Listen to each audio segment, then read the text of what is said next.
Hello, in this video I'm going to walk through an algorithm that will allow you to do basic unit conversions in which there is only one unit that you need to convert. Now this process is almost the same for when you have to convert more than one unit, but we're not going to cover that in this video. So we're going to use an example to walk through this, and our example is convert 6,600 newtons per meter to newtons per centimeter. And step one is going to be to identify what units you are converting from and to, and then set up an equation relating those units. So we have newtons per meter to newtons per centimeter. The only units that are changing are the meters in the denominator gets converted to centimeters in the denominator.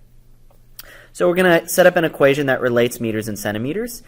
If we have 1 meter, that is exactly equal to 100 centimeters. So that is a correct equation. Our next step, step 2, is to set up conversion factors, which are ratios, from the two sides of my equation. On the left side we have excuse me. On the left side we have 1 meter, and on the right side we have 100 centimeters. So our conversion factors could be 1 meter divided by 100 centimeters, or it could be 100 centimeters divided by 1 meter.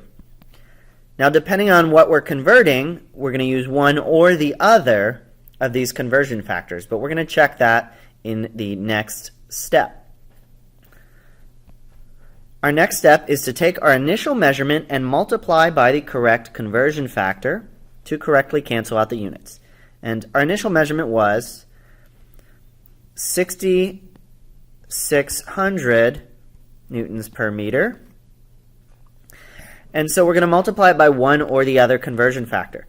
Since we're converting meters to centimeters, we need to cancel out this meters in the denominator, and we need to be left with centimeters in the denominator. So I know that my denominator is going to have centimeters, and my numerator is going to have meters.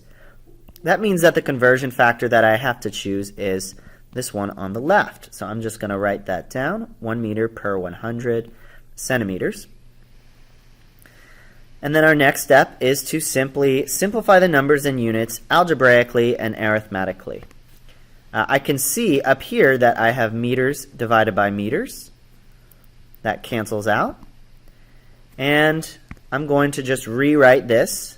I'm going to do the numbers first, 6,600 divided by 100, and the units that I have left are newtons per centimeter, and those are the units that we want, so that's good.